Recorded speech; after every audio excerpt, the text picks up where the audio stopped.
Sekarang kita cari ayat yang lain yang membuat gitu seseorang itu bisa dapat rezeki yang banyak tanpa usaha. Ada di dalam surat.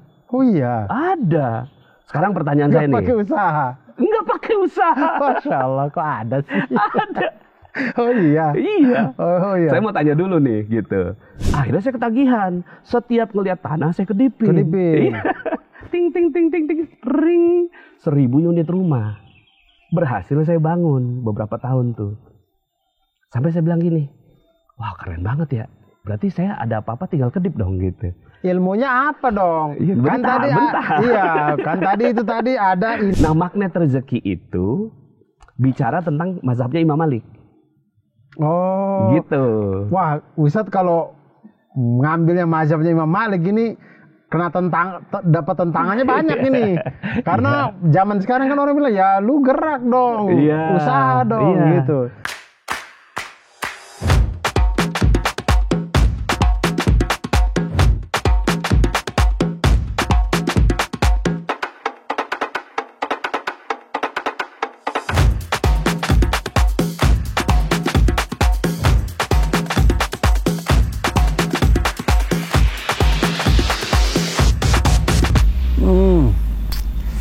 Dan tiba saatnya di depan tenda kita bertanya-tanya. Bismillahirrahmanirrahim. Assalamualaikum warahmatullahi wabarakatuh. Teman-teman tenda tanya airs dimanapun teman-teman berada. Berjumpa lagi kali ini di konten tenda tanya. Alhamdulillahirrahmanirrahim. Dan kali ini teman-teman semuanya kita akan membicarakan tentang, teman-teman sudah lihat dari buku-bukunya yang ada di meja saya ini membicarakan tentang rezeki. Dan kali ini sudah kedatangan bintang tamu yang luar biasa. Ini dia Ustadz Nasrullah. Assalamualaikum warahmatullahi wabarakatuh. Waalaikumsalam warahmatullahi wabarakatuh. Dan beliau ini tadi kami bincang-bincang ya, beliau sudah menulis kurang lebih 13 buku. 13-13-nya tentang rezeki semua tuh Ustadz. Iya, ada yang tentang kekayaan, tentang rezeki, khairul razikin, kemudian dinar. Oh, pokoknya keuangan aja semuanya ya. Semuanya bicara keuangan dan self development. Kenapa Ustadz Nasrullah menasbihkan diri atau maksudnya memberikan diri untuk dakwahnya itu di bagian rezeki aja gitu? Ya pertama kan mesti ada spesialisasi gitu kan dari sisi dakwah gitu. Nah kemudian ya teman-teman yang lain udah mengkaji tentang keikhlasan, tauhid, tasawuf gitu kan. Nah yang rezeki kan belum banyak. Nah maka saya memfokuskan diri saya dakwahnya dakwah rezeki, begitulah kira-kira. Apa momen yang membuat kayak saya dakwah di rezeki deh gitu? Iya, ya momennya karena saya dididik sama orang tua saya. Orang tua saya ini bapak, ibu gitu, ustadz, ustazah. Tapi bapak itu orang Bugis yang entrepreneur gitu. Nah jadi saya punya banyak referensi-referensi tentang rezeki, kemudian tentang bisnis gitu, tentang dunia properti. Kemudian saya juga bisnis di bidang properti. Kemudian alhamdulillah adalah kesuksesannya gitu. Kemudian akhirnya kayaknya cocok nih kalau saya mau spesialisasi diri saya di dakwah rezeki begitu. Ya, jadi saya juga walk the talk gitu. Jadi saya berdiri di atas apa yang saya kerjakan gitu. Karena memang berkecimpungnya di situ. Betul. Apa yang membedakan atau yang mungkin susah di dalam dakwah di spesialisasinya rezeki gitu? Dibanding yang lain yang kayak mungkin tauhid, mungkin yang ilmu hadis atau apa gitu. Iya, pertama kalau tantangannya itu orang pasti nanya dong gitu kan. Emang kamu punya rezeki berapa banyak kan kira-kira gitu. Jadi orang pengen tahu gitu ya, kita pantas nggak gitu untuk bicara tentang rezeki, itu satu. Tapi kayaknya cuma itu sih tantangannya, yang lain banyak senangnya gitu. Ya karena pertama di dakwah rezeki ini kita akhirnya nggak banyak konflik gitu, semua mau dengar gitu tentang rezeki, mau DNU, mau Madiyah gitu. Oke. Mazhabnya apa? Mazhab gitu, apapun apa. Kayaknya konsep rezeki sama deh kayaknya ya. Betul, iya. Kayaknya sih, iya sih saya nggak pernah dengar ada perbedaan sih. Iya, nggak ada perbedaan mazhab tentang rezeki. Iya, Walaupun iya. ada sebenarnya. Oh, ada saudara. Ada perbedaan mazhab Imam Syafi'i dan Imam Malik tentang rezeki. Oh, Gitu yang ya. satu yang harus dicari, yang satu Iya. yang nunggu aja. Tapi nggak apa-apa, diceritain aja. Betul. Ustaz. Jadi waktu itu Imam Syafi'i ini dengan Imam Syafi'i itu kan murid Ya. daripada Imam Malik. Jadi Imam Syafi'i ini mereka berdiskusi tentang satu hadis. Jadilah kalian seperti burung keluar dari sarangnya dalam keadaan lapar dan pulang dalam keadaan kenyang. Oke. Satu hadis tapi berbeda penafsiran. Kata Imam Syafi'i, kalau dia nggak keluar dari sarangnya dia nggak dapat rezeki. Kata Imam Malik, dia nggak keluar pun sebenarnya rezeki itu udah dijamin untuk dia. Jadi rezeki itu duduk diam, rezekinya ada datang sendiri. Nah Imam Syafi'i ini masih belum terima gitu ya, ingin membuktikan kalimatnya. Ya. Waktu itu dia ngelihat ada orang yang lagi panen anggur, kemudian dia membantu panen itu dan benar dia dapat upah gitu, beberapa tangkai anggur. Dibawalah anggur-anggur ini kepada gurunya Imam Malik. Ya Imam, kita makan sama-sama gitu ya. Nah kata Imam Syafi'i, ini yang kita diskusikan beberapa hari yang lalu guru gitu kan. Ya rezeki itu kita mesti keluar ya, bantu orang dan akhirnya kita dapat rezekinya. Ini buktinya gitu. Ya. Kata Imam Malik gitu, sambil makan anggur itu ya, saya ini berapa hari mikir gitu ya, ini kok udara panas sekali. Seandainya ada orang yang bawakan anggur sama saya, ternyata kamu yang bawakan anggur gitu. Saya diam-diam doang. Diam-diam doang, anggur datang. Anggurnya juga datang. Iya. Nah, magnet rezeki itu bicara tentang mazhabnya Imam Malik. Oh. Gitu. Wah, Ustadz kalau ngambilnya mazhabnya Imam Malik ini kena dapat tentangannya banyak ini. Karena zaman sekarang kan orang bilang ya lu gerak dong, usaha dong gitu. Nah, makanya saya magnet rezeki. Jadi magnet rezeki itu ilmu Allah. Saya bisa menjawab gitu kalau seandainya kan kadang-kadang gitu ya, ketika saya bilang magnet rezeki, itu halu doang tuh gitu kan.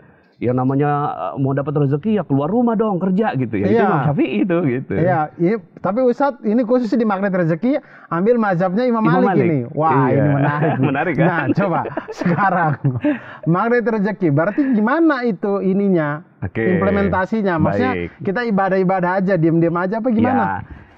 Pertama kita ngambil dari ayat-ayat Al-Qur'an dulu. Ya kan? Jadi dari peristiwa perbedaan dua ulama ini, kemudian kita coba cari dalilnya dong. Nah, ternyata ada dalam surat Ali Imran ayat 37. A'udzubillahi minasyaitonirrajim. Kullama dakhala 'alaiha Zakaria al-mihrab wajada 'indaha rizqa. Setiap Zakaria masuk menemui Maryam di mihrabnya, itu selalu ada makanan di sampingnya. Betul. Iya, pernah dengar kan? Betul ya. Nah, selalu ada makanan di sampingnya. Dan itu kata-katanya tuh kalau dalam Al-Qur'an tuh kullama tuh setiap kali. Gitu, nggak pernah absen sekalipun. Gitu ya. Padahal dia nggak kerja, nggak belanja, nggak masak gitu. Nggak pesan GoFood. Kan dulu nggak ada. Iya, nggak ada juga sih. Iya, GoFood nggak ada zaman itu. Zaman itu nggak ada. Maxim ada kayaknya. Nggak juga. Nggak juga. Oke ya. Nah, terus Zakaria heran dan bertanya. Nah, heran dan bertanya inilah awal mula ilmu. Ya Maryam, anna laki hadza, ini dapat dari mana? Kalau seandainya Zakaria, dia dapat makanan, gue udah tahu juga ilmunya gitu. Nah, berarti itu nggak disampaikan ke kita. Iya, berarti kita nggak dapat ilmunya tuh. Tapi ini Zakaria ditulis oleh Allah Subhanahu Wa Taala, difirmankan di dalam firman-Nya. Zakaria nanya sama Maryam, ya Maryam, anna laki hadza, ini dapat dari mana? Maryam juga menjawab. Kalau seandainya Maryam bilang nggak tahu, paman, datang sendiri. Selesai sudah. Iya. Nggak ada kelas mana rezeki. Kita nggak dapat ilmunya. Nggak dapat ilmunya. Apa kata Maryam? Qalat huwa min indillah, innallaha yarzuqu may yasha bighairi hisab. Ini datangnya dari Allah, paman. Kalau Allah mau kasih rezeki, datangnya tanpa logika. Bighairi hisab. Kan selama ini kalau yang tadi mazhab Imam Syafi'i itu pakainya bihisab. Bihisab ini ngitung-ngitung. Iya, kita keluar kerja. Iya, keluar kerja dan ngitung. Misalnya nih, kita ngelihat ada pameran mobil. Ini harga berapa? 200 juta. Langsung ngitung di sini kepala. Ini namanya hisab. Ya, oke, hisab, menghitung. Berapa 200 juta? Oh, gitu ya. Nyicilnya berapa, DP-nya berapa. Itu langsung ada kepala tuh langsung hisap. Nah kalau bigoir hisap gimana? Ini berapa mobilnya? 200 juta. Murah banget gitu. Gitu kan, pindah ke rumah. Itu bigoir hisap. Iya, cuma kalau gitu kita digias ya. Tiba-tiba datang, ini berapa nih? 5 miliar. Murah banget. Langsung ambil lagi kayak orang gila sih sebenarnya. Kita dilempar di sama orang. Tapi oke, terus. Iya, jadi itu di dalam Al-Quran begitu. Sekarang pertanyaannya, untuk apa ayat itu ditulis? Kenapa ya, enggak? Tentu untuk jadi pelajaran. Bukan hanya jadi pelajaran, tapi dipraktekkan. Oke, ya. Sama kita kan gitu. Ya. Saya nulis buku, tujuan saya apa? Orang bikin resep masakan, tujuan orang apa? Supaya orang yang membaca resep masakan itu gitu bisa mengulangnya. Ya, bisa membuat masakan itu. Bisa membuat masakan yang persis sama. Nah, begitu juga Allah menuliskan itu di dalam Al-Qur'an gitu. Dalam firman-Nya, tujuannya supaya kita bisa praktek yang sama. Nah, uniknya adalah setelah itu Zakaria belajar sama Maryam. Ya Maryam, tolong ajari aku juga mau dapat keajaiban. Gitu, karena beliau ini nggak punya anak, ya kan? Nggak punya anak, sudah tua, istrinya mandul. Terus kemudian ngelihat ada satu peluang, gitu. Ya Maryam, tolong ajari aku. Diajarkanlah prinsip-prinsipnya. Berarti kan ada ilmunya. Setelah itu, gitu kan? Di ayat yang 38-nya, hunalika da'a Zakaria rabbah qala rabbi habli min ladunka dzurriyyatan thayyibah innaka sami'ud du'a. Setelah belajar sama Maryam, Zakaria mempraktekkan ilmunya, ilmu Maryam. Gitu. Ini kan unik ya. Yang Nabi Zakaria ya, tapi yang ajaib itu Maryam. Tapi disinilah hikmahnya bahwa kita tuh harus merunduk gitu. Siapapun yang bawa ilmu. Nah, Maryam bawa ilmu ya, Nabi aja harus merunduk kepada yang bawa ilmu. Nah, akhirnya di ayat berikutnya, yubasyiruka biyahya. Aku kasih kabar gembira anak namanya Yahya.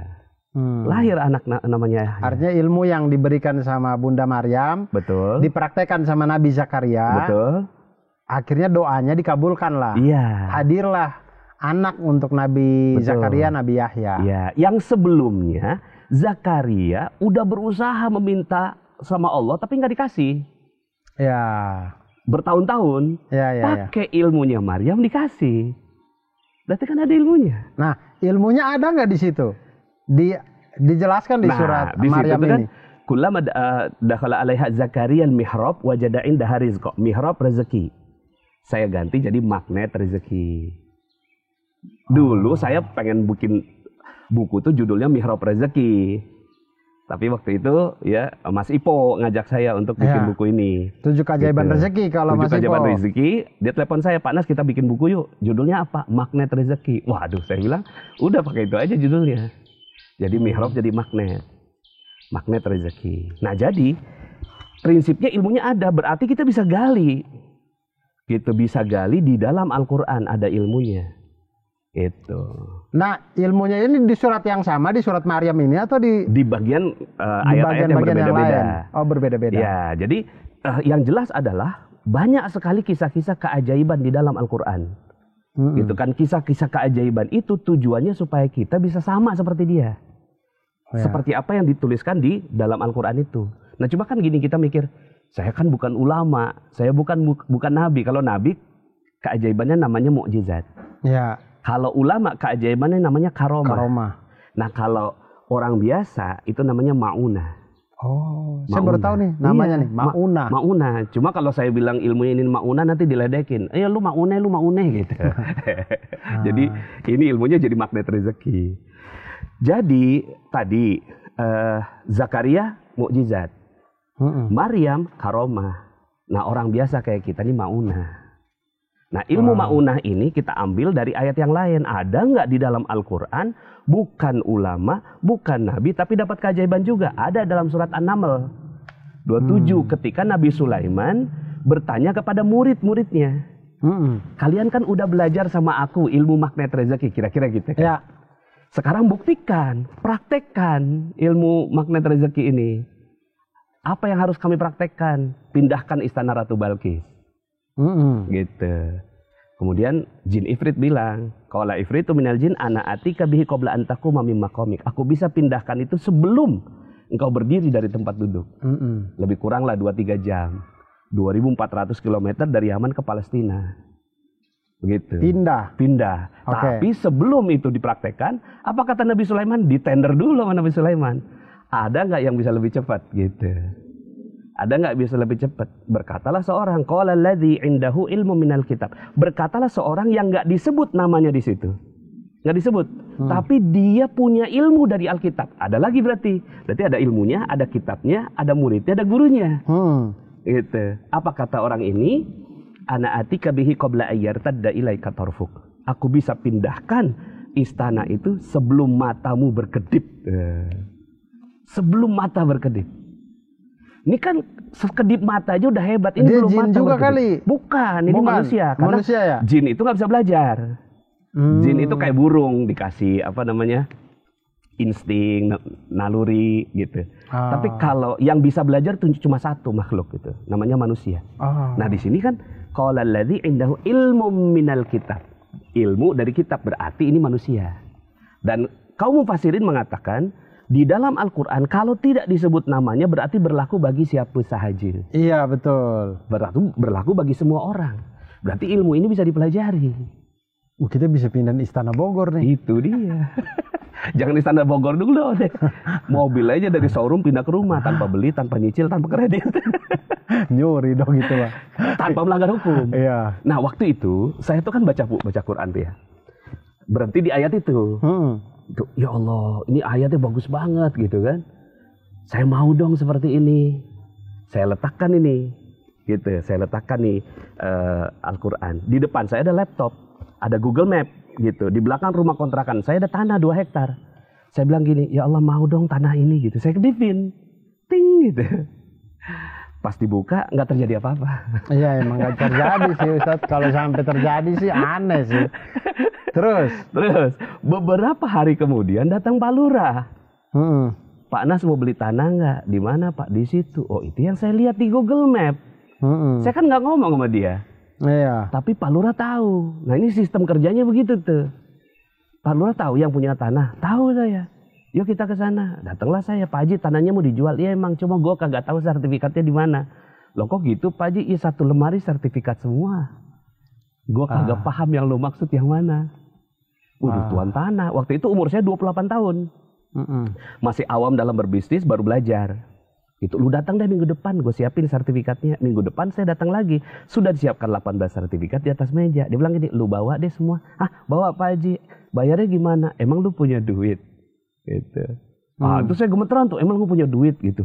Duh, jawabnya apa ya gitu. Akhirnya saya terpaksa ngomong, nggak punya Pak Haji. Dia bilang gini, emang gue tahu roman muka lu. Lu muka kagak punya duit. Tapi gue seneng nih anak muda kayak gini. Gitu. Gue pengen tahu lu bisa bikin apa tanah gue. Sama tanah gue, lu bawa semua. Gitu. Tanpa uang 1 sen pun. Jadi perumahan di Beji. Di sini Beji sini dekat. Akhirnya saya ketagihan. Setiap ngelihat tanah saya kedipin. Ting ting ting ting ting ring. 1000 unit rumah. Berhasil saya bangun beberapa tahun tuh.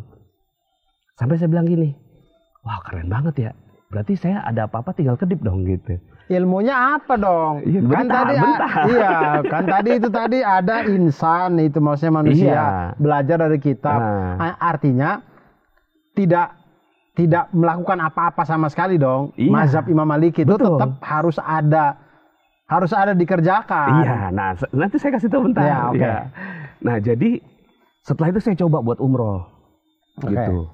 Bisa nggak ya saya pergi umroh tanpa bayar, gitu. Tapi bolak-balik. Per hari ini saya 42 kali pergi umroh. Wow. Saya bukan ustadz, saya ini jurusan kimia dari UI, gitu. Tapi kalau kita udah tahu ilmu ini, gitu, ya apa yang kita mau ting aja gitu. Ya akhirnya keliling dunia, gitu, bikin bisnis dinar, film yang barusan kita bikin itu film itu Pak Hajar Ruslomi datang ke rumah. Berapa duitnya gitu? Saya bilang kan untuk bikin film. Sekian lah gitu. Oh duitnya dari mana? Ya dari Pak Nas semua gitu. Nah orang magnet rezeki pantang ngomong saya nggak ada duit gitu. Langsung dikabulin sama Allah gitu. Oh dari Pak Nas semua. Oh berarti saya mau dikasih duit gitu prinsipnya. Akhirnya jadi tuh gitu. Film sekarang di Netflix gitu. Ya udah 13 hari gitu kan. Itu selalu jadi masih ada di top 10 gitu. Iya. Filmnya itu teman-teman judulnya keajaiban air mata wanita. Ya. Itu. Siap. Oke, terus? Nah, sekarang gimana caranya kan gitu? Ya. Berarti kan kita polanya nih. Berarti ada mazhab Imam Malik. Dalilnya Al-Quran ada tadi. Ya. Nabi ada bisa. Ulama seperti Maryam bisa. Orang biasa juga bisa. Berarti yang nonton film ini, yang nonton podcast ini bisa juga. Insya Allah, amin. Insya Allah. Oke. Ini bukan ilmu insya Allah sebenarnya. Ini ilmu pasti. Kayak air dididihkan itu 100 derajat Celcius. Ya pasti mendidih. Pasti mendidih. Bukan insya Allah mendidih. Karena kalau insya Allah tuh kita lagi janji sama orang. Insya Allah saya datang jam 9. Nah itu insya Allah tuh. Tapi kalau air, kalau kamu melakukan ilmu ini pasti ajaib. Tapi begini ya, omongan orang entrepreneur begini-begini nih, ngomongnya pasti yakin gitu. Saya agak takut juga. Insya Allah. Kalau saya karena imannya belum sepanas, insya Allah deh. Mungkin saya. bukan insya Allah, tapi biiznillah. Biiznillah ya, dengan gitu. izin Allah. Dengan izin Allah. Ya. Jadi ya, biiznillah. Nah sekarang kita cari ayat yang lain yang membuat gitu seseorang itu bisa dapat rezeki yang banyak tanpa usaha. Ada di dalam surat. Oh iya. Ada. Sekarang pertanyaan saya nih. Nggak pakai usaha. Nggak pakai usaha. Masya Allah, kok ada sih? Ada. Oh iya. Iya. Oh iya. Saya mau tanya dulu nih, gitu. Bang Abdur mau duit banyak nggak? Ya mau sih. Di dalam Al-Quran ada nggak ayat yang bunyinya begini? Sungguh aku akan kasih kepadamu duit yang banyak. Ada nggak kira-kira nih? Sepengetahuan kayaknya nggak ada. Nggak ada gitu kan? Kayaknya nggak ada. Jadi selama ini juga gitu kan? Saya tanya ke banyak majelis taklim, banyak pesantren, ada nggak tahu gitu kan ayat bunyinya aku akan kasih kepada kamu duit yang banyak. Selama ini kan kita agama nggak ngomongin duit. Agama itu ngomongin ketenangan batin, kebahagiaan di harmonis gitu kan, terus kemudian kebahagiaan di akhirat gitu kan. Ya. Emang ada dalam Al-Quran Allah janjiin duit yang banyak? Ada. Oh ada ya? Ada dalam surat Nuh. Ayat 10 sampai 14. Oke. Itu surat Nuh ayat 10 sampai 14. Ya, juz 29 nih. Juz 29. Iya. Ya. Jadi di situ Allah Subhanahu wa taala ya itu berfirman wa yumdidkum bi amwalin. Aku akan kasih kepadamu duit yang banyak. Wa banin dan anak-anak yang banyak. Wa yaj'al lakum jannatin dan aku berikan kepada kamu kebun-kebun. Wa yaj'al lakum anhara dan sungai-sungai yang menghidupi kebun itu. Jadi Allah tuh janjiin uang yang banyak, bukan hanya uang tapi anak-anak, bukan hanya anak biologis, anak perusahaan, anak cabang, subscriber, follower. Itu anak-anak tuh banin.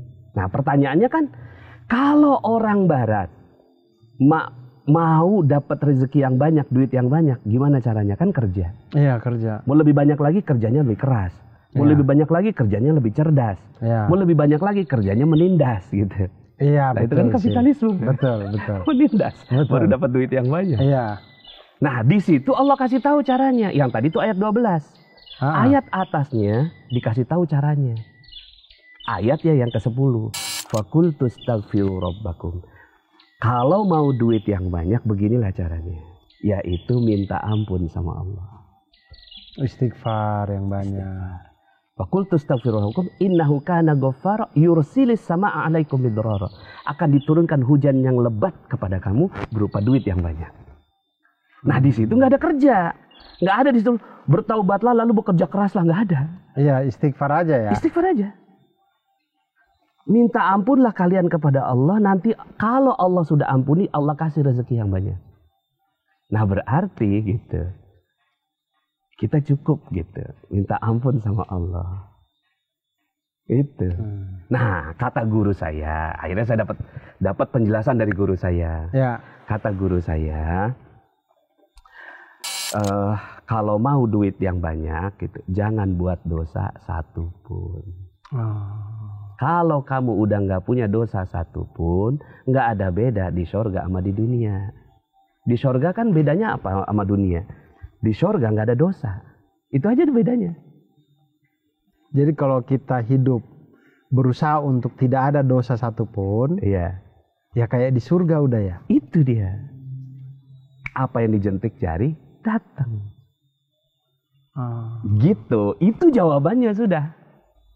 Makanya mihrab yang disebut oleh Maryam, mihrab. Kemudian duduk di mihrab yang sampingnya ada rezeki. Zakaria yang kemudian akhirnya dia punya anak gitu. Terus kemudian muridnya Nabi Sulaiman yang pindahkan gitu. Istana Ratu Balkis. Semuanya itu karena mereka sudah tidak punya dosa lagi. Maka dia bisa terjadi. Nah sekarang pertanyaannya kan gini. Ayat-ayat yang tadi itu terjadinya di sorga apa di dunia? Di dunia. Dunia. Berarti gitu. Petunjuk yang tadi itu untuk mendapatkan keajaiban di dunia. Oh, menarik. Oh iya Pak, saya dosa banyak. Nah, itu nggak perlu malaikat yang catat, saya sendiri juga sadar sih banyak sih. Masya Allah Akbar. Tapi begini Ustadz, di surat Maryam itu kalau kita terus ngebaca terus, itu ada momen di mana Bunda Maryam kemudian udah hamil. Kemudian kelaparan, setengah mati, masih susah lah. Namanya wanita kalau hamil itu pasti lemah lah. Nah itu makanan nggak tiba-tiba datang, disuruh goyang dulu pohon kurmanya. Maksudnya dulu waktu beliau masih muda ya, tidak mengandung, sehat-sehat saja, itu kan Jibril datang langsung ngasih. Kenapa di saat beliau lagi hamil, lagi lemah, kenapa nggak kurma langsung didatengin aja? Kenapa masih disuruh goyangin pohon kurmanya? Biar artinya kan mazhab Imam Syafi'i masuk di situ. Harus bikin usaha dulu tuh. Betul. Makanya kalau kata ulama itu dua-dua pendapat ini betul. Imam Syafi'i betul, Imam Malik betul. Jadi dua-duanya saling melengkapi. Saling melengkapi. Jadi kita nggak bisa juga karena kita masih tinggal di dunia kan. Masih tinggal di dunia, maka masih ada ikhtiar. Gitu. Tapi ada gitu kan kekuatan yang melebihi ikhtiar itu. Gitu. Karena sebenarnya nggak ada hubungannya antara ikhtiar dengan hasil. Iya sih. Kalau kita melihat dari kacamata langit ya emang nggak ada sebenarnya. Betul. Iya. Bahkan kadang ada tuh yang biasa postingan foto di sosmed yang kayak gunung es, usaha kita, terus di bawahnya tuh doa ibu. Iya betul. Lebih banyak doa ibu daripada ikhtiar kita sebenarnya gitu. Iya betul. Nah lanjut. Iya.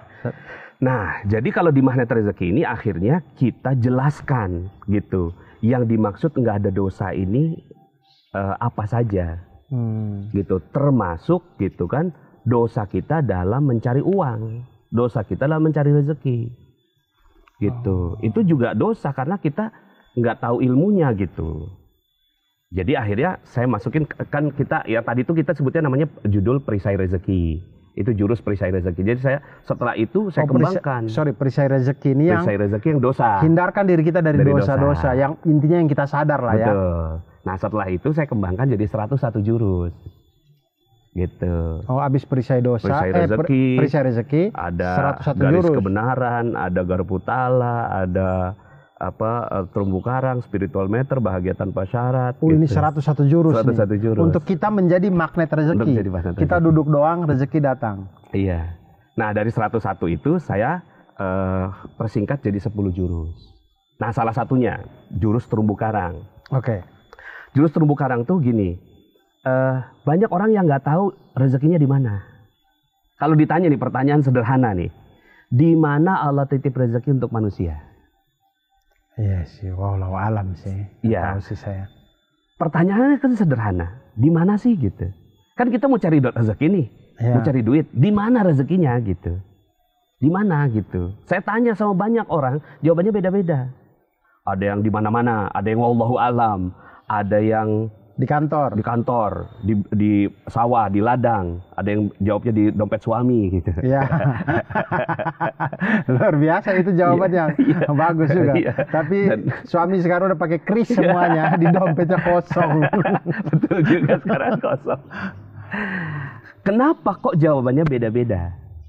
Gitu. Karena kita nggak pernah belajar tentang ilmu ini. Ilmu untuk dapatkan rezeki seperti penambang emas gitu. Datang nih penambang emas, kamu mau nambang emas di mana? Ya di mana-mana gitu. Itu kan penambang yang tidak cerdas. Nggak bisa. Nggak semua tempat ada emas. Jadi kalau penambang yang cerdasnya gimana? Mau nambang di mana? Di titik itu ke bawah sekian meter udah ada emasnya. Itu baru penambang cerdas. Nah kita ini adalah pencari rezeki. Maka kita harus cerdas gitu. Ada nggak di dalam Al-Quran? Ada petunjuknya. Gitu. Allah kasih tuh, cuma kita nggak pernah belajar. Oh iya? Iya ada gitu. Nah, jadi kelihatan saya ngajinya. Ya karena nggak saya pernah baca. Ya. Karena saya spesialisasi rezeki. Jadi karena semua kaitannya dengan rezeki saya bahas gitu. Oke. Nah, jadi gini. Kalau jerapah ditanya, "Hai jerapah, di mana Allah titip rezeki untuk kamu?" Pasti spesifik dia jawab. Tuh di pucuk pohon. Iya, karena dia tinggi. Iya, tinggi. Dia nggak jawab yang lain-lain. Dan itu udah instingnya dia, ditanam sama Allah. Chipnya tuh ditanam gitu. Ditanya kepada monyet, "Hai monyet, di mana Allah titip rezeki?" Di pohon pisang. Kepada ikan, "Hai ikan, di mana Allah titip rezeki untuk kamu?" Di terumbu karang. Gitu. Jadi udah langsung spesifik. Cuma manusia dikasih sama Allah itu kemampuan untuk mencoba menelaah ayat-ayat suci gitu. Jadi nggak langsung kasih chipnya gitu. Ada dalam ayat suci gitu. Nah, rezeki Allah buat manusia dititip di kemuliaan dan kebahagiaan orang lain karena kita. Bukan karena jam kerja, bukan karena ijazah. Mau dia palsu mau asli, ya tetap aja rezeki mah ada gitu. Ya. Artinya kemuliaan dan kebahagiaan orang lain karena kita. Karena kita. Kalau saya bikin senyum Abang Abdur karena saya, maka saya dapat rezeki. Dan yang saya kerjain cuma itu aja cukup. Allah yang jamin rezekinya. Banyak orang-orang yang nonton podcast ini terus kemudian mereka happy karena saya, udah cukup.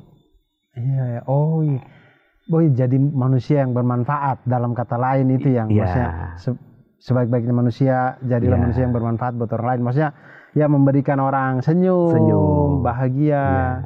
Jadi kerjaan kita sekarang ini akhirnya, kalau sekarang saya udah nggak pernah kerja lagi. Karena di dalam ayat Al-Quran tadi kan nggak boleh kerja. Cukup minta ampun. Iya. Nah cuma, terus apa yang saya lakukan? Muliakan dan bahagiakan orang lain. Maka kombinasi ini perisai rezeki dengan terumbu karang. Banyaklah bertaubat, gitu. Sholat taubat tiap hari, gitu. Ada satu dosa, satu sholat taubat, gitu. Setelah itu muliakan, bahagiakan orang. Udah cukup, udah. Ini baru 2 sih, 99 lagi. 99 jurus lagi. Karena ada 101 jurus. 101 jurus. Baru 2 nih, teman-teman. Nah, jadi sekarang ini bangun pagi, kita udah nggak usah mikir gitu. Saya mau cari rezeki di mana gitu. Bangun pagi besok gitu, kita nggak usah mikir, aduh saya ada utang yang harus saya bayar gitu. Tapi siapa yang bisa saya muliakan dan bahagiakan hari ini? Ada dalam Al-Quran. Iya. Itu kita mengganti kalimat di kepala gitu aja beda itu rasanya. Iya. Keluar rumah beda rasanya. Kayak kerja lagi. Dengan siapa orangnya hari ini akan saya buat tersenyum. Itu beda sih. Betul. Rasanya. Berarti harusnya kalau dengan konsep terumbu karang ini ya harusnya komedian tuh harusnya bisa dapat rezeki banyak kan. Cuman kita lebih banyak stres. Karena kan lucu ya. Komika tapi stres lucu ya. Iya, karena kita memikirkan bagaimana membuat orang tertawa. Iya, betul. Jadi nulis terus, mikir terus gitu, akhirnya stres. Harusnya dengan pola pikir ini, harusnya ini menjadi hal yang menyenangkan. Jadinya akhirnya ngelawaknya natural. Iya, menyenangkan. Betul. Gitu. Jadi selama ini kan kita mikir bahwa rezeki itu ada di kantor. Pas seorang suami, pas bangun pagi, siapa yang bisa saya muliakan dan bahagiakan hari ini? Adanya istri, ya udah langsung bahagiakan aja dia. Mama kamu cantik sekali, senyum dia. Langsung dapat rezeki. Yes, aku dapat rezeki. Ada nggak mindset ini sebelumnya? Datang ke kantor, ketemu satpam. Pak satpam gimana kabar? Kucing udah sembuh. Satu kantor nggak ada yang nanya kucing, nanya kabar ini sampai kucing-kucing ditanyain. Gitu. Kenapa orang ini nanya ke satpam? Karena di situ di senyumnya satpam ada rezeki buat saya. Ketemu bos apa yang bisa saya muliakan dan membahagiakan kau hari ini bos gitu. Udah nggak penting lagi gitu gaji. Yang penting kamu senyum karena saya. Udah selesai. Akhirnya itu yang kita lakukan dan sebaliknya rezeki Allah ditutup karena sakit hatinya orang lain karena kita.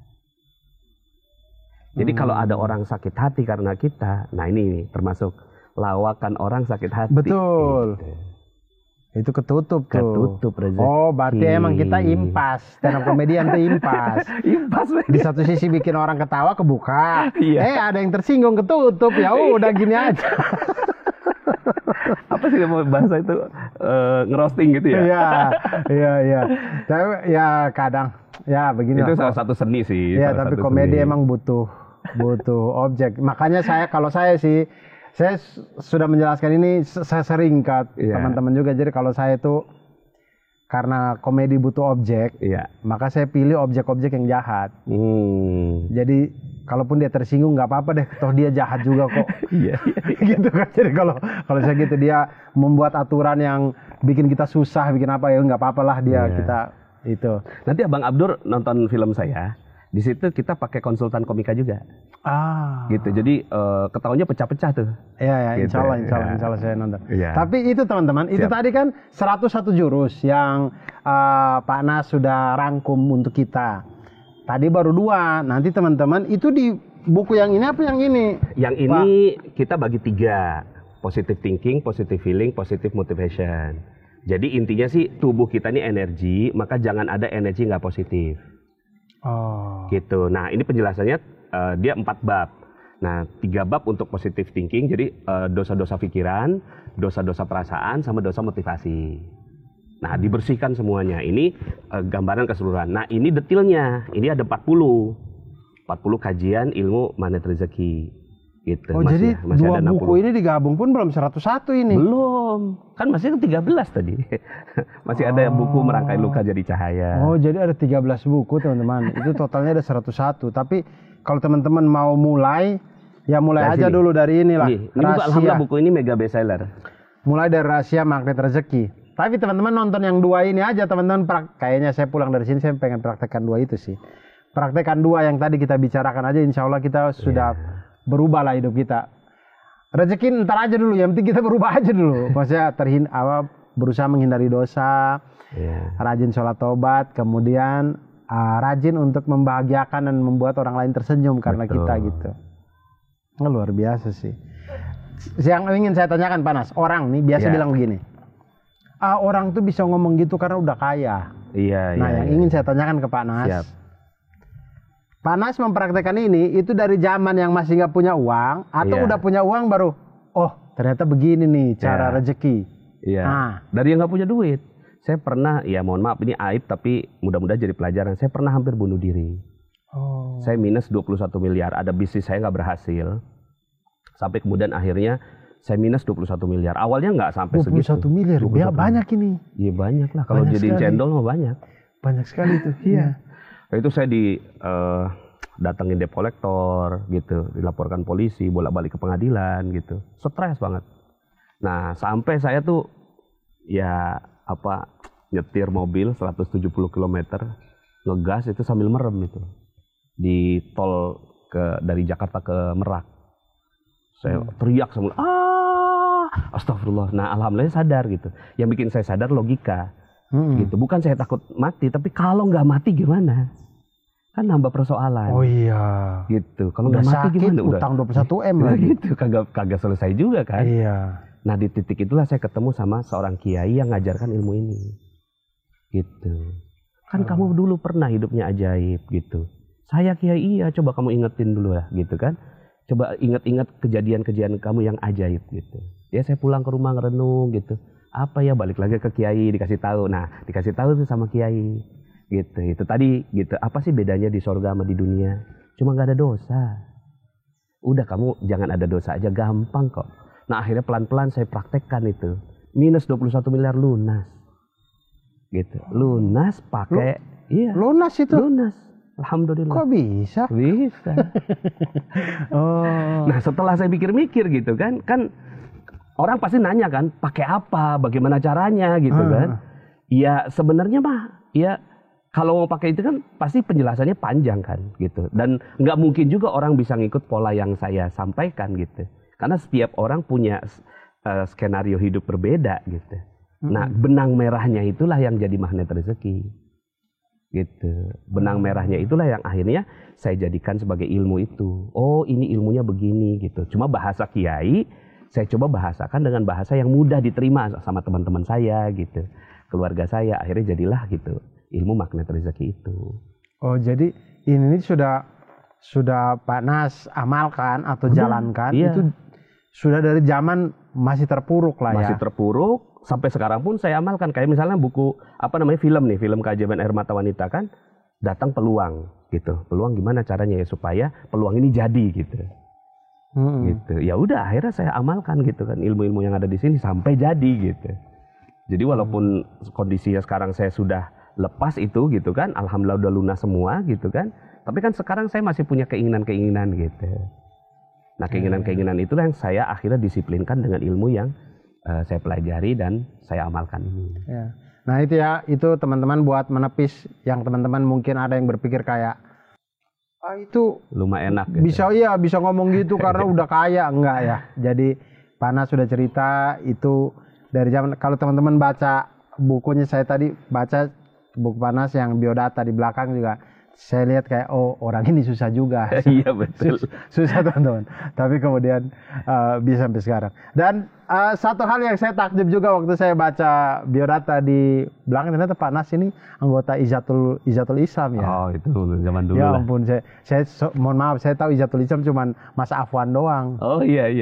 Yang lainnya saya nggak tahu personil yang lain. Tapi saya tuh dulu, saya pernah ngomong juga ke Mas Afwan, saya bilang, akhirnya saya ketemu orangnya dan saya minta terima kasih karena saya waktu nulis skripsi lagu-lagu Izatul Islam itu lah yang bikin saya semangat. Di mana pemuda kafi gitu, jadi semangat saya nulis skripsi itu. Sampai sekarang gitu. Gaza semuanya bermula. Betul. Pokoknya Izatul Islam, Sotul Harokat. Iya. Itu tuh menemani saya waktu kuliah lah. Jadi sampai sekarang kalau masih nostalgia di mobil saya suka puterin. Ini nih luar biasa. Tapi kemudian tadi kita sudah membicarakan tentang kita menjadi magnet rezeki. Yang tadi sudah dijelaskan sedikit. Yang ingin saya tanyakan sekarang, Panas, bagaimana kalau kami nih yang belum nih, bagaimana cara menganalisa jangan-jangan kami ini rezekinya lagi tersumbat gitu. Iya. Nah itu tuh ada nggak tanda-tandanya kayaknya rezeki tersumbat gara-gara ini nih, gara-gara ini. Nah gitu-gitu tuh, biar kami bisa pulang muhasabah diri gitu. Iya. Yang pertama kalau ilmu magnet rezeki itu, ya karena guru saya selalunya bolak-balik ngomongnya kayak gitu terus sih gitu ya, kiai tadi gitu kan. Ingetin dosa ini, sekarang dosanya apa gitu. Nah kata guru saya, ini ijazah ya, lakukan 1 sholat taubat untuk setiap 1 dosa. Gitu. Itu kata guru saya. Udah salah nih misalnya kita ngegosip nih gitu. Ngegosipnya namanya manusia kan ada ngegosip lagi gitu kadang kan. Lagi ngalir pembicaraan, setelah pembicaraan kata-kata sudah keluar dari mulut baru sadar kayak astagfirullah gitu kan. Saya harusnya nggak ngomong itu tuh. Nah gitu. Nah itu jangan cukup istighfar, tapi sholat taubat. Karena kata guru saya gini, banyak orang yang istighfarnya nggak laku. Gitu, istighfarnya nggak laku. Kenapa? Karena dia pakai bukan untuk istighfar yang benar gitu. Kayak gunting itu kalau dipakai gunting rambut, dipakai gunting bahan itu jadi setelah itu tumpul. Begitu juga istighfar. Banyak orang yang istighfar tuh astagfirullah, nyalain orang. Padahal astagfirullah tuh gue yang salah gitu. Makanya kata guru saya tuh jangan pakai istighfar dulu, pakai sholat taubat. Karena sholat taubat itu salah satu amalan yang masih laku. Gitu. Akhirnya ya udah, misalnya ini kita gosip. Orang astagfirullah, saya tadi gosip. Ya udah, jangan berhenti sampai situ, langsung sholat taubat. Ya Allah, tadi saya gosip, inilah sholat taubat yang kulakukan khusus untuk dosa gosip saya kepada orang itu gitu. Nah, saya pernah tuh satu malam tuh 57 kali sholat taubat. Bukan karena saya hebat, bukan karena saya bisa, tapi karena saya semua usaha mentok. Usaha ini nggak berhasil, usaha begini kok nggak jadi. Ada 2 tahun itu saya bolak-balik ngusahain sesuatu gitu, yang minus 21 miliar itu, begini nggak bisa gitu kan, sampai mentok, sampai keingetan guru tadi gitu. Ya udah sholat taubat aja, ya udahlah, gitu. Saya sholat taubat. Awalnya mah nggak pengen sampai banyak juga gitu, cuma ini sholat taubat untuk ibu saya gitu. Ya Allah, saya pernah buat dosa sama ibu saya. Kalau pakai usoli kan sunatat taubat rokaat ini khususon ila umi gitu. Saya niat sholat taubat khususnya untuk ibu saya. Allahu Akbar. Allahu Akbarnya juga Allahu Akbar gitu kan. Udah selesai, salam, kok enteng. Akhirnya ini untuk bapak gitu. Ini untuk istri pertama, ini untuk istri pertama, ini untuk istri pertama. Karena memang istri saya cuma satu. Oh, saya pikir istri pertama. Terus Nggak ada istri selanjutnya saya. untuk istri pertama yang nggak ngizinin istri kedua, untuk istri pertama yang nggak ngizinin istri ketiga gitu-gitu. Iya. Kayaknya dosa sama istri banyak ya, Iya, makanya istri banyak, pertama, istri pertama banyak. Oh iya, Gitu. saya sejujurnya saya belum pernah sedetail itu. Iya. Saya pengen praktekin. Insya Allah. Nah, jadi setelah itu, setelah 57 kali sholat taubat itu, yang pas yang 57-nya, ya Allah, saya udah capek, ya Allah, tolong ampuni dosa saya kepada siapapun yang saya nggak tahu, saya udah nggak ingat lagi. Nah, setelah itu dunia berbeda. Gitu loh, kok enak ya gitu. Dunia tuh kayak lain gitu kayaknya. Gitu. Nah, setelah itu, waduh nyaman gitu. Cuma kan akhirnya saya ulang lagi tuh sebulan sekali saya sholat taubat gitu. Makin kesini 2 minggu, makin kesini seminggu sekali, makin kesini hampir tiap hari gitu. Kan kita ada salah juga. Ada Iya betul. Apalagi salah saya sama Mamat ya banyak sekali saya. Saya harus sholat taubat sih. Saya nggak mau lagi deh. Saya nggak mau lagi deh ngomong-ngomong Mamat ya teman-teman ya. Ini terakhir udah. Saya nggak mau lagi udah. Ya amin. Ada satu contoh nih. Seorang namanya Mbak Ika, dia dapat mobil tanpa beli. Setelah belajar ilmu magnet rezeki ini, gitu kan, namanya Mbak Ika. Suaminya Gombar namanya. Jadi Mbak Ika ini ikut materi saya, terus kemudian dia terinspirasi lah begitu. Oh oke, dipraktekkan tuh, gitu kan. Nah setelah 1 bulan suaminya pulang bawa mobil, gitu. Loh kok abang bawa mobil gitu? Iya, bos ngasih gitu. Padahal si suaminya ini baru kerja sama dia 1,5 tahun. Udah dikasih mobil. Nah selidik punya selidik, ternyata caranya si Mbak Ika ini, dia neliti kan, apa ya perisai saya gitu. Jadi mobil itu kan ada gas, ada rem. Gas ini ikhtiar. Oke. Gitu, gitu kan. Rem ini dosa. Rem tangan. Gitu. Jadi kita mau ngegas kayak apapun, kalau rem tangannya masih aktif gitu, kita nggak akan pernah bisa jalan. Maka lepaskan dulu rem tangannya. Nah, dia mikir kan, apa ya rem tangan saya? Nah, rem tangannya tuh ibunya. Ibunya marah sama dia. Dia kerja di satu perusahaan, terus kemudian dia keluar karena bosen. Emaknya nggak dikasih tahu gitu kan. Emaknya marah gitu. Sekarang malah dia kerja serabutan gitulah, kerja nggak jelas gitu. Terus pas dia dengerin keterangan saya, langsung dia datang, Mak minta maaf. Enggak, Mama nggak maafin gitu. Sholat taubat. Ya Allah, saya nggak dimaafkan sama ibu saya. Sholat taubat. Ini sholat taubat yang kulakukan untuk ibu saya. Setelah itu dia kerjalah serabutan gitu kan. Datang lagi ke emaknya, gitu. Mak minta maaf, enggak. Sholat taubat, kerja. Mak minta maaf, enggak, gitu kan. Sholat taubat sampai 1 bulan. Setelah 1 bulan, Mak minta maaf sih Mak. Kenapa sih? Kau gigih banget gitu. Iya kan. Kalau aku nggak dapat maafnya Mama, aku nggak dapat rezeki yang banyak gitu. Oh gitu, ya udah deh Mama maafin gitu. Nah pas dimaafin paginya begitu, sorenya suaminya pulang bawa mobil. Begitu polanya. Kan dia nggak kerja, yang kerjanya nggak sampai tiba-tiba sebulan dapat mobil. Iya. Kerja serabutan aja gitu. Iya. Ya makanya ya mudah-mudahan ini bisa jadi inspirasi bagi teman-teman yang mendengarkan podcast ini. Oh oke, dapetin polanya gitu. Ya. Gitu. Ya itu dia tadi teman-teman. Pokoknya 2 aja dulu yang dipraktekin nih. Hindarkan diri dari dosa. Betul. Kalau ada dosa ya segera sholat taubat. Kemudian yang kedua tadi muliakan dan bahagiakan orang lain. Ya, muliakan dan bahagiakan jangan orang sakiti lain. orang lain, karena rezeki kita tertutup dari sakit hatinya orang. Jadi ada dalam Al-Quran tuh yang ini tadi sedikit saya belum kasih tahu dalilnya. Ada 3 orang yang dilaknat oleh Allah. Gitu, alladzina yanquduna ahdallahi min ba'di mitsaqi wa yaqta'una ma amarallahu bihi ayyusal. Orang-orang yang memutuskan apa-apa yang harusnya disambungkan. Memutuskan apa-apa yang harusnya nyambung. Ulaika lahumul la'nah. Mereka adalah orang-orang yang diberi laknat gitu. Nah, di ayat berikutnya Allah yabsutur rizqa lima yasha wa yaqdir. Allah menyempitkan rezeki dan meluaskannya dengan hukum tadi. Jadi itu dalilnya. Jadi kalau ada orang yang kita putus gitu, tersinggung karena kita, disempitkan rezekinya sama Allah. Gitu. Makanya sekarang ini ya saya kadang-kadang nanya gitu kan ke jamaah gitu kan. Hubungan kita sama orang itu harus 100. 0 sampai 100 tuh harus 100 gitu. Kayak sinyal aja, sinyal HP. Kita senang kalau sinyalnya sampai 100 begitu. Saya sama Bang Abdur gitu 100, nggak ada konflik gitu. Gitu. Jadi sama istri 100, sama suami 100, sama anak 100, sama presiden 100, sama mantan presiden 100. Iya betul, agak berat sih tapi ya itu namanya, itulah namanya kita harus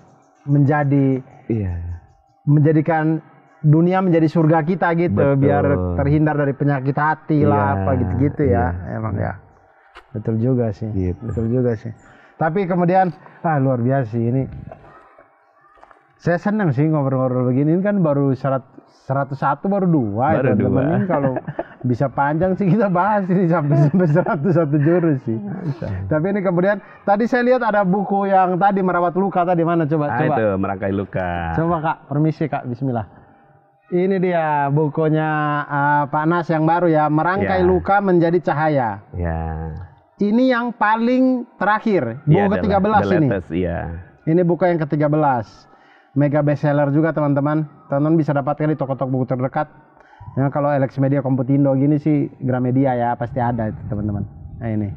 Teknik teruji dalam menyembuhkan luka batin, merangkul kesedihan dan mengubahnya menjadi kebahagiaan. Merangkai luka menjadi cahaya. Ih, keren. Nah, kemudian sekarang kita masuk, ada segmen namanya Jambore. Jamaah boleh request. Artinya dia tanya-tanya, dia request apa gitu-gitu lah ya. Siap. Di sini ada 3 pertanyaan. Namanya yang pertama ada dari Dafa Al-Falah. Jadi kami sebelum mengundang kami posting. Siapa yang mau bertanya gitu-gitu. Kemudian ada yang bertanya ini dari. Kan saya juga repost di IG saya. Ya, alhamdulillah. Ada Dafa Al-Falah. Kenapa Gen Z itu sering merasa seret gimana sih? Seret ya. Kalau seret apa? Seret ini mayat. Seret mayat. Seret. Kenapa Gen Z sering merasa seret rezeki padahal sudah kerja keras sampai tipes? Waduh, kerja keras sampai tipes. Sering tuh kerja di misalkan di bagian agensi itu sering tipes. Iya. Ya itu karena mindsetnya gitu. Mindsetnya dia tuh kerja gitu. Padahal harusnya kan gitu, bahagiakan orang gitu. Itu tadi kan rasanya udah beda. Gitu. Saya mau kerja apa nih hari ini, udah stres aja. Yang di kepalanya tuh aduh gelantungan lagi nih gue di kereta gitu kan. Ya kalau KRL gitu. Tapi kalau siapa yang bisa saya muliakan dan bahagiakan hari ini, udah beda gitu. Nah Ustadz, gimana kalau misalkan kita mau keluar nih, kita pengen kayak hari pertama kita bisa, hari kedua kita bisa, hari ketiga bisa, hari keempat ada kitanya sendiri nggak bahagia, kitanya sendiri misalkan ada masalah, misalkan tim bola kita kalah lah tadi malam. Tim bola. Iya, maksudnya tim bola kita kalah tadi malam. Kondisi hati lagi nggak baik-baik saja, tapi gimana kita biar tetap semangat, bahagiain orang lain. Sedangkan kita tahu hari itu adalah nggak bahagia nih orang tim kita kalah 5-0 gitu, misalkan. Nah itu Ustadz pernah nggak ngerasa ngalamin hal-hal yang kayak gitu, pengen bahagian orang tapi kondisinya juga lagi nggak enak nih. Nah itu gimana biar bisa tetap semangat? Kalau saya jarang juga nonton bola ya sebenarnya. Cuma nggak mau saya yang lain. Cuma kalau seandainya saya harus nonton bola, maka saya doakan keduanya. Ya Allah, muliakan dia, bahagiakan, tinggikan derajatnya. Dia menang 5-0, keren, alhamdulillah. Ya Allah, yang cuma dapat nilainya 0, ya Allah, muliakan dia, bahagiakan dia, menangkan dia dalam pertandingan yang lain. Jadi nggak ada beban. Gitu. Kita tuh jangan sampai kepengaruh gitu kan, beban hidup kita tuh karena situasi yang ada di sekeliling kita. Sayang kan, kesian gitu. Iya sih. Makanya itu salah satunya namanya jurusnya bahagia tanpa syarat. Gitu. Kita tuh harus terus bahagia karena ketidakbahagiaan kita adalah salah satu dosa juga. Itu dosa yang membuat akhirnya rezeki nggak datang. Jadi kalau kita nggak bisa senyum nih hari ini gitu, ya berarti ya Allah tutup rezeki kita. Oke, begitu ya. Gitu ya. Dafa ya namanya tadi. Itu tadi. Pokoknya jangan berpikir untuk cari kerja aja terus, tapi bagian orang, biar rezekinya lancar, hati juga enak. Berikutnya dari Adi Atmawan kayaknya. Ustadz, kenapa ada orang yang hobi maksiat tapi dia malah kaya raya? Oh, cakep nih pertanyaan, bagus. Ya. Jadi gini, pertanyaan ini tuh mendistraksi kita terhadap prinsip tadi, gitu. Akhirnya kita jadi kayak nggak kepengen gitu menerapkan yang tadi gitu, prinsip yang tadi karena adanya kenyataan yang berbeda. Betul. Gitu. Nah, jadi kalau saya sebutnya itu ada jurus lagi namanya lain ladang lain ilalang. Lain ladang lain ilalang. Oh, bukan lain ladang lain belalang ya? Iyalah, itu lain ladang lain ilalang. Lain ladang lain ilalang. Kalau yang belalang apa ya? Nggak ada ya? Itu. Lain ladang lain ilalang, lain kalau belalang. Yang belalang itu siang makan nasi. Oh, itu po ame-ame. Oh, po ame-ame. Lain ladang lain ilalang. Nah, itu jadi gimana? Orang-orang yang nggak percaya Tuhan itu sepanjang hidupnya itu zolim. Gitu. Sepanjang hidupnya zolim kepada Allah. Inna syirka la zulmun azim. Sesungguhnya syirik kepada Allah adalah kezaliman yang besar. Gitu. Maka mereka ya udah sepanjang hidupnya zolim gitu. Tapi mereka pernah berbuat baik. Ngasih makan kucing, ngasih makan anjing, ngasih makan hewan peliharaan, nyebrangin nenek di jalan, bikin mix segala macam. Itu orang-orang nggak kenal Tuhan, orang-orang yang nggak percaya dengan prinsip-prinsip Tuhan. Tapi Allah juga maha membalas kebaikan. Nah, dibalasnya di dunia. Jadi semua kebaikan yang dia lakukan di dunia dibalas di dunia. Ya, supaya di akhirat udah nggak ada lagi, Allah nggak punya utang lagi sama dia. Ya. Jadi wajar kalau dia maksiat, dia nggak pernah ini, tapi kok dia ya dibalas semua di dunia. Gitu. Sementara kita setiap harinya asyhadu an la ilaha illallah gitu. Ya. Nah, ini kan perbuatan paling mulia, paling tinggi, paling agung dalam agama itu. Tapi kita pernah berbuat salah, berbuat dosa, khilaf, lupa, lalai. Nah, Allah maha membalas perbuatan salah. Sekarang kan pertanyaannya mau dibalas di sono apa di sini? Oh iya, mending di sini ya. Nah, itu dia. Mending di sini. Nah, akhirnya di sini ini kita berbuat salah gitu kan. Akhirnya kena tipu mama pulsa gitu. Iya. Jadi kan sekarang pertanyaannya mau ditipu mama pulsa gitu kan atau sholat taubat. Ya udahlah, saya mau taubat aja deh gitu. Nah, jadi akhirnya lain ladang, lain ilalang. Memang lain jurusnya lain sudah. Betul. Lah kalau kamu mau pakai jurusnya, dia harus kafah gitu. Harus sekalian gitu, memang maksiat bener-bener gitu supaya nggak masuk surga sama sekali gitu. Iya. Jadi kafahnya ke sana. Kafahnya ke sana. Kayaknya dibalas juga kebaikannya pasti langsung. Iya. Nah, fokus aja dengan jurus kita. Ya. Nah, kalau fokus dengan jurus kita banyak kok yang sukses gitu. Iya. Jadi kita nggak terdistraksi dengan prinsip-prinsip yang berbeda dengan kita. Apalagi sekarang kan globalisasi, semua nilai itu kecampur-campur semua di YouTube itu. Iya. Ya kan, kita nggak tahu yang mana yang benar gitu. Udah fokus aja dengan apa yang ada dalam gitu agama kita gitu. Iya. Betul. Itu teman-teman.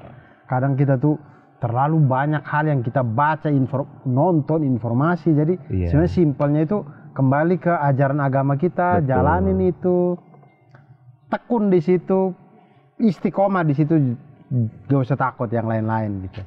Ya. Berikutnya Ari Fahri, seberapa besar peran doa ibu dalam usaha kita menurut konsep magnet rezeki? Oh iya, itu tadi udah dijawab sebenarnya. Iya tadi. Oh iya, enggak, maksudnya tadi juga sudah Mbak Ika sudah kasih contoh juga ya. Tadi yang minta maaf, doa ibu minta maaf, sangat minta besar maaf. sekali. Nah, mungkin ada cerita lain lagi, Panas? Iya, ibu-ibu gitu kan, baru bapak gitu. Ya, jadi mereka punya saham yang paling besar gitu dalam itu kan. Mungkin ibu, bapak baru upaya kita gitu. Ya kan, peran kita cuma 20% gitu, peran ibu 60% gitu, peran bapak 20% gitu kan. Kalau mau dipersentase dari sini, gitu, maka nggak usah GR sama apa yang kesuksesan yang kita lakukan. Bisa jadi itu adalah tahajudnya ibu kita. Ustadz, bagaimana kalau ada tuh orang yang sering komen, lah lu gua gimana dong yang udah ibu meninggal, ibunya udah meninggal. Iya, kalau ibunya udah meninggal gitu, kirimin doa buat ibu. Gitu, nyampe insya Allah gitu kan, karena ada 3 amalan yang nggak pernah terputus. Salah satunya adalah doa anak yang soleh kepada orang tuanya Gitu. Maka dengan kita ngirimin terus gitu kan, pahala, doa, sedekah atas nama ibu gitu, maka itu akan memperlancar rezeki kita. Ya. Gitu. Dan satu lagi Panas, ini mungkin nggak berhubungan dengan rezeki, cuman karena Panas tadi sebutin, saya jadi pengen tanya, itu waktu ibu, umi, baru abi, itu tuh maksudnya Rasulullah SAW tuh ke satu orang atau sebenarnya ada 3 ibu? Maksudnya, saya pengen tanya aja, saya nggak tahu sejujurnya, saya nggak tahu. Maksudnya Panas pernah mungkin di pengajian mungkin ini dibedah atau? Tapi baru ini itu pertanyaan seperti itu tuh baru ini. Karena saya juga pernah ditanya orang gitu, terus saya bilang saya nggak tahu sih. Tapi ya prinsipnya adalah perannya ibu 3 kali ganda dibandingkan dengan seorang ayah, begitu. Iya sih, ibu tuh susah. Saya waktu setelah punya istri, punya anak, baru saya tahu, wow, betul. Sebegini susahnya menjadi seorang ibu. Benar. Wah, mengandung, melahirkan, merawat, aduh masya Allah. Saya bilang kalau diserahkan ke saya yang laki-laki nih, saya nggak bisa deh. saya nggak bisa. Nah, berikut yang terakhir mungkin. Closing statement sekalian yang terakhir karena kita sudah 1 jam, Panas, pesan untuk generasi yang sedang mencari jati diri dan stabilitas hidup. Pesannya ya, Bismillah. Jati diri kita ya sebenarnya kita ini bukan makhluk sini. Kita ini nggak ada pabrik hidung di Cina, nggak ada. Nggak ada pabrik mata di Cina, nggak ada. Gitu. Jadi kita ini bukan makhluk sini, kita ini alien gitu. Ya, kita ini Superman dari planet Kryptonium. Iya. Turun ke muka bumi, kan konsep dasarnya Superman kan gitu. Lagi hit itu film itu ya. Iya. Cuman saya belum nonton. Saya juga. Konsep dasarnya gitu.